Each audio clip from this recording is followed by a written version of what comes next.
The traditional Australian gunyah, or humpy, was a form of shelter that our indigenous used here, mainly as something that could be constructed quickly and temporarily as they moved into a location to harvest food. The shelters were usually small, for 1 or 2 people to sleep in, and gave them great protection from the rain and wind. Due to our indigenous having a very special relationship with the land and a wealth of knowledge, they knew what materials worked best for this type of shelter. Down in the south where I'm from, people from the Kulin nation would use the bark from different trees, and mostly melaleuca was used. Large sheets of bark would be laid on each other and create a perfect, quick and easy, yet strong and effective material to protect you from the elements. The gunyah shelter was so effective that European settlers would often copy this type of construction when needing a temporary shelter out bush. I would create this type of gunyah shelter near the bushland on our property and see how it holds up. I aim to use the natural resources around me to make something that would protect me from the cold winter elements. I'll also cook up some native food, and I'll spend a night out in my shelter sleeping by the fire to show you that this kind of setup is all you really need to get by when out bush. So I built a little teepee here one time with the kids and we camped out in it. We hadn't used it for a long time and I wanted to pull it down because I wanted to shift this gunyah shelter to the other side of this dam, but I've got all the resources here ready to go that I already collected from the bush. Got a lot of eucalyptus branches that I can use for the frame of this shelter.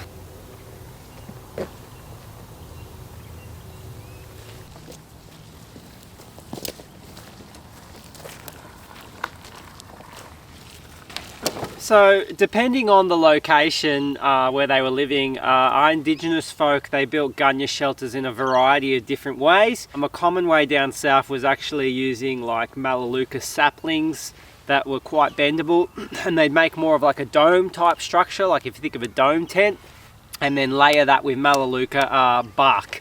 I have seen so many different variations of the gunyah shelter. I've seen like more of a lean-to type frame where they just lay, bark sheets on one side. I've seen the dome structure. I've also seen like a wigwam type style of gunyah shelter where branches, eucalyptus branches stacked against each other in a teepee type of way. They've used bark, they've used spinifex grass. Up in the north they've used palm fronds, things like that. So for this particular shelter, I think I'm going to go with the whole like kind of a wigwam type style. I've got eucalyptus branches, so they're not going to bend to make a dome. So I'm going to make more of a, you can call it an A-frame in a sense. And then I'm going to be using stringy bark to layer on there. And it should still be pretty waterproof. So I'm going to get the frame going now. And I've got this kangaroo lever here. And I'm going to see if I can use this to tie the top of this gunyah shelter together.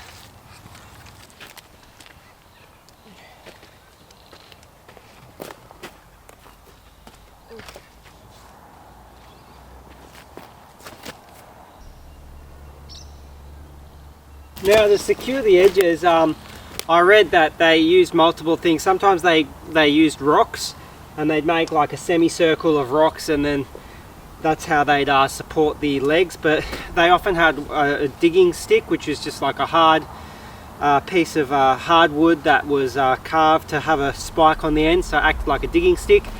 I'm going to use the crowbar, which is kind of really a Monday.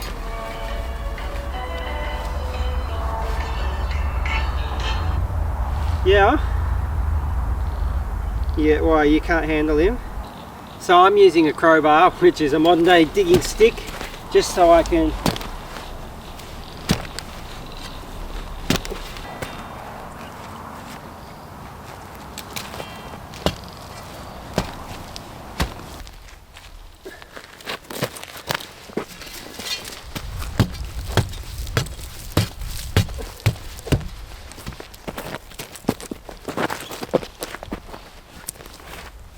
there we go.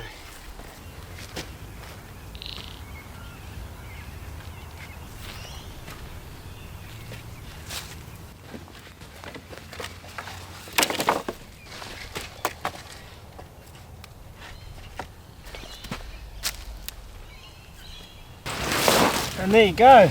The whole point of a gunyah shelter is that it's meant to be able to be whipped up quite quickly. It's a temporary shelter, so it's not like you're building something you know, very permanent and stable. It's something that when they moved into an area to do some hunting, they could whip this up in a day or half a day, and you know, they wouldn't sleep many people in there, maybe one or two. So I'm just gonna lay down. Plenty of room, plenty of cover for me to lie here and have a little fire here. So the next part is to waterproof this now that I've got the frame going, and I'm going to go use some sheets of stringy bark for that. I previously harvested a bunch of stringy bark sheets for another project I had going on. All this bark was taken from our property, and this does not harm the tree. I use this for a bark hut, but will be taking it off now to use on this gunyah shelter.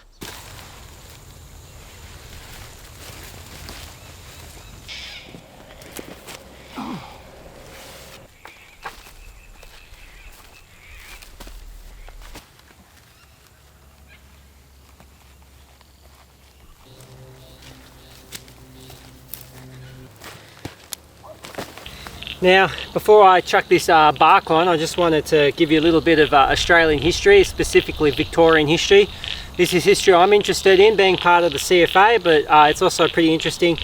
So you might have heard of Ash Wednesday, 1983, one of our worst fires here in Victoria. I think it was something like 47 people died, I think, in the fires, and it burnt down hectares and hectares of land here in Victoria. One of the main fires started just up the road from here, and it swept actually through our property, and we've still got a few tree like stumps that were from trees that burned down on that day. Now, I've looked into it and spoken to the neighbours, and we're pretty sure that the charred bark here is probably from Ash Wednesday. Yeah, which is really, really interesting that it's stayed that long. So yeah, still little reminders of our history and those fires many years ago. And so it's cool to use this bark that has that history implanted onto it. And the whole idea to this, actually I might do like that, that's better, is just to layer all this long bark in strips.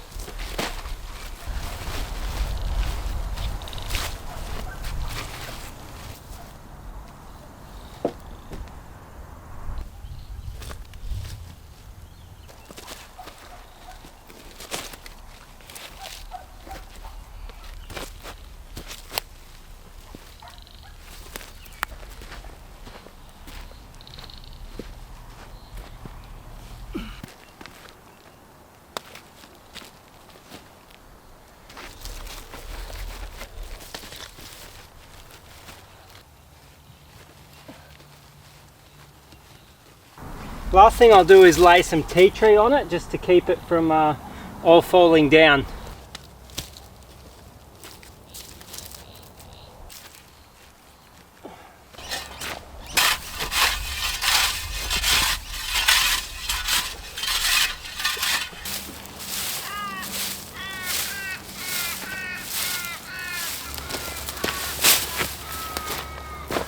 Now, this is a whole bunch of dried lamandra. Lamandra is a native to Australia, and so I'm going to use this as insulation for bedding in here. So this is definitely something that indigenous folk would have used. In fact, they often wove mats together to lie on, so I'm just going to lay it out there as padding, as like a insulation bedding, and I'll sleep on that, and that should be perfectly fine.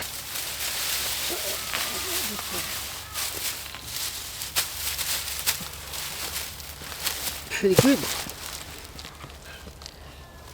Really good.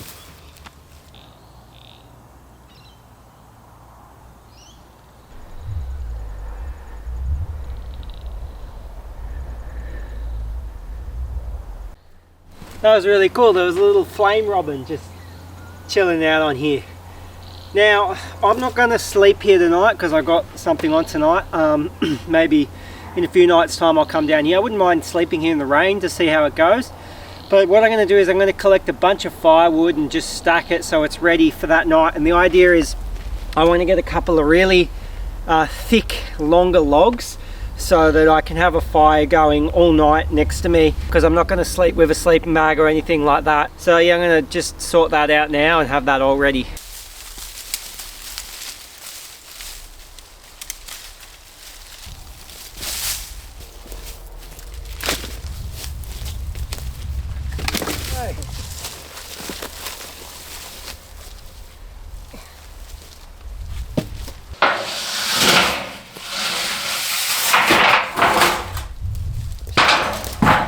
there to hold it down.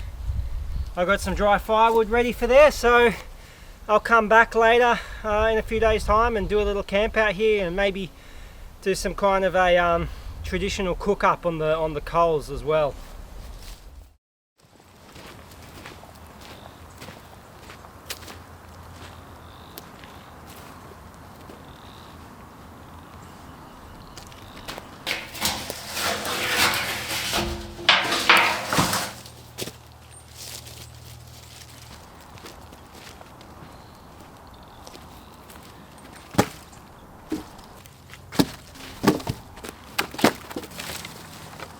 G'day everyone.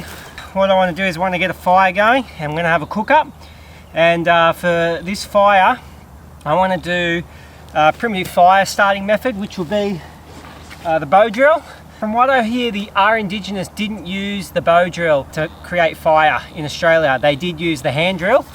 I've never been able to get fire started with the hand drill. I'd like to give it a go one time, but I have gotten fire with the bow drill. Now, it is winter. There's a lot of moisture in the air. It's very cold. Let's see if I can actually do this. If not, I'll just go to a ferro rod, but hopefully I should be able to get a fire going. So I'm going to do some prep to get this all ready. So this here is stringy bark, same bark I used for here, and basically I'm going to just make a bird's nest out of it. So I've already created the little board which I'm going to use to create fire. Now this is from a cypress. Cypress is not a native Australian wood. It is been introduced, but it's a beautiful softwood to use for a bow drill. Same as the spindle cypress, but my bow is actually eucalyptus. And then for basically the bearing block, I'll be using the Swagman's Companion by Iron & Blades. Usually you could use a stone with a little dimple in it as a bearing block. Traditionally. Give it a bit of a spin in there.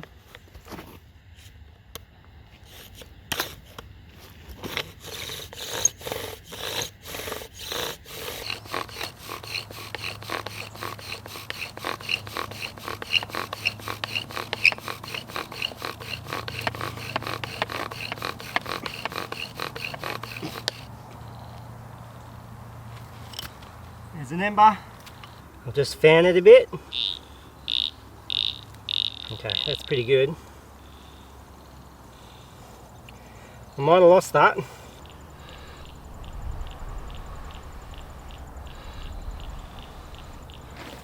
So what happened there was my bird's nest it wasn't catching. So I'm going to do that again. Really going to try and build up some embers this time though. Just goes to show how many factors there are in trying to do the bow drill, but basically I've created a whole bunch of what do we call it, ash,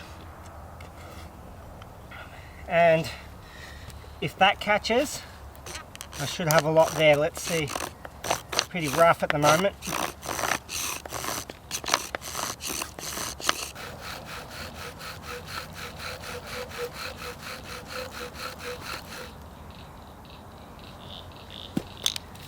Finally.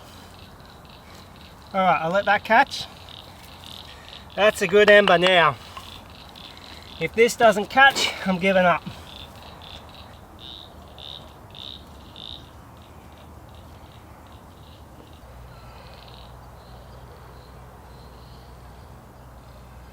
Oh, finally.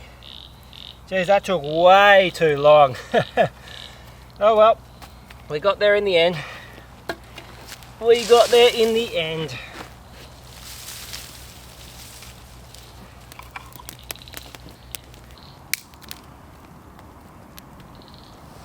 That's a good fire going now. The aim for tonight is to just sleep here on this bedding, and I'll probably shift the fire this way, have a couple of big logs on fire like that. And all I've got with me is this sheepskin bedroll.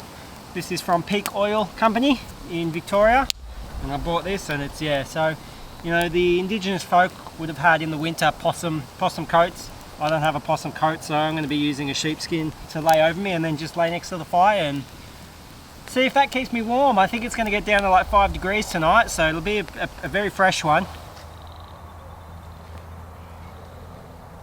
Alright, for dinner, I wanted to cook up some native food.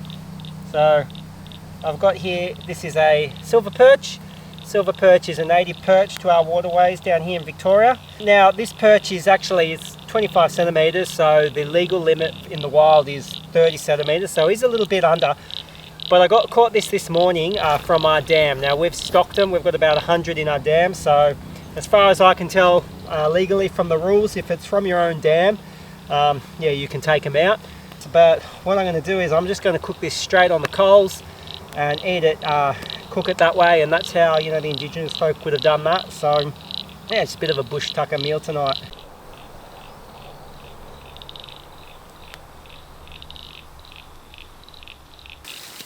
What you want to do is get some of these coals here. Just going to chuck it straight on there.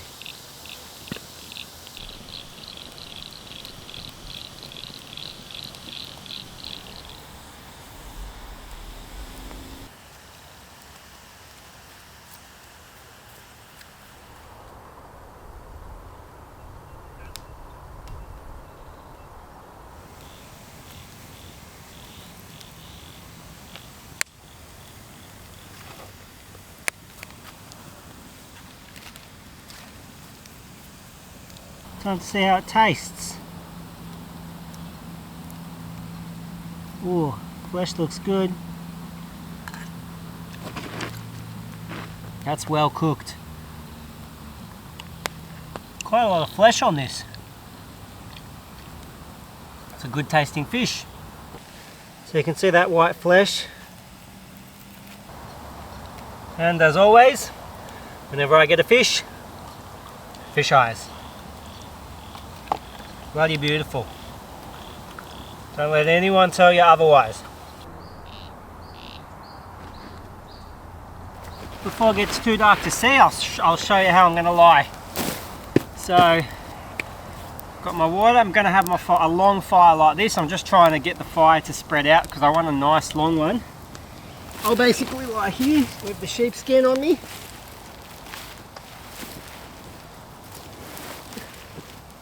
And that's how I'll be sleeping tonight.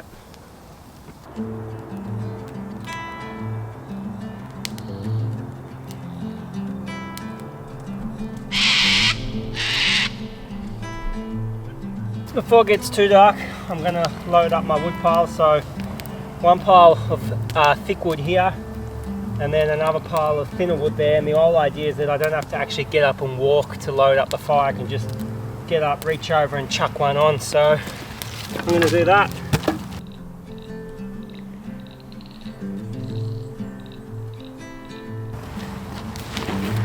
That should be enough wood to get me through the night.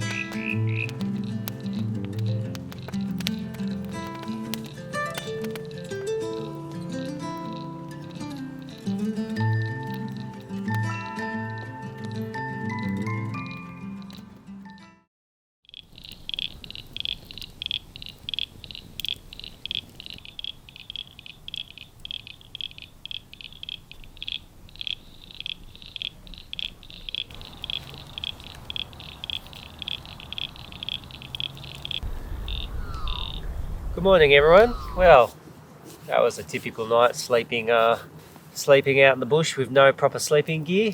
Bit of a rough one, but you know, you'd fall asleep to the fire and feel nice and warm and doze off, and then you wake up feeling cold because the fire's gone down. You build it up again and then, you know, fall back asleep, and probably do that about 10 times. So I feel actually pretty good, and yeah, I went through all my firewood, so I had just enough, which I'm glad I had that all prepared. But it wasn't too cold last night, maybe 6 degrees or something like that. So because there was a lot of cloud cover, we didn't get that, you know, real kind of frosty frosty winter night, so it was actually pretty nice. It was pretty cruisy. I found this insulation worked really good to keep the cold of the ground off me. Just got pretty uncomfortable after a while, pretty hard. Sheepskin blanket was really good as well. You know, just took the edge off. Definitely needed to still pair it with a fire. You can see how the indigenous folk would just get used to this lifestyle. You know, I'm doing it one night and then I'm back in my warm bed, so it takes a while to adjust and get used to it. But it's very possible to live like this and sleep like this. Your body would adapt and get used to it, but in the winter, having that little fire next to you is very much very important. It's been a good tester because I'm going to be heading out for a bit of a survival challenge in the high country where it's going to be down into the minuses. And so, you know, this was just a little bit of a taster, so that'll be a real test, and taking out this sheepskin blanket as well. And look, I would lastly just recommend, if you've never slept by a fire, you know, like this, just on the ground next to the fire with just a blanket or something like that, I would highly recommend it, because that's what our ancestors have done for thousands of years. Modern beds and things like that, that was a privilege of the wealthy, you know, 300, 400, 500 years ago. And just a woolen blanket and laying by the fire, there's something about it that connects you to, yeah, tradition and history, past, and how people used to do it. So I'd recommend it if you've never done it before. Otherwise, I hope you've enjoyed this video. Please subscribe to the channel, give me a like and a comment, and I will be seeing you on the next one. I think I'm going to head back home to modern conveniences and luxuries and have a warm shower and a nice coffee. Have a good one, everyone.